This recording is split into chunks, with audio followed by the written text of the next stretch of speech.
रामकृष्ण हरी. गौतम ऋषी आश्रमी आला आणि इंद्र आणि चंद्र याने अहेलीचा छळ केला. इंद्र बाहेर निघालेला आहे. बाहेर निघताना गौतम ऋषीच्या लक्षात आलं. गौतम ऋषींना सांगितलं, थांब इंद्रा. इंद्रा घाबरला. इंद्र पळू लागला. परत डबल आवाज दिला, थांब इंद्रा. इंद्र घाबरला, पळू लागला.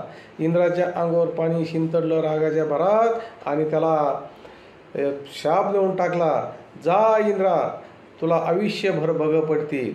म्हणून इंद्राला भग पडले. त्याच्या पाठीमागं चंद्रही निघाला. चंद्रालाही सांगितलं, थांब चंद्रा. चंद्रही पळू लागला. चंद्राला सांगितलं, थांब. चंद्राच्या अंगावरही पाणी शिंतडलं आणि शाप दिला, जा चंद्रा, तुला आयुष्यभर काळा डाग लागेल. म्हणून चंद्राला काळा डाग लागलेला आहे. तुम्ही आता सुद्धा पण पहा, चंद्राला काळा डाग आहे. म्हणून तिथं एक अभंग तयार झाला, इंद्र पडले भग चंद्र झाला काळा. इंद्र पडले भग चंद्र झाला काळा.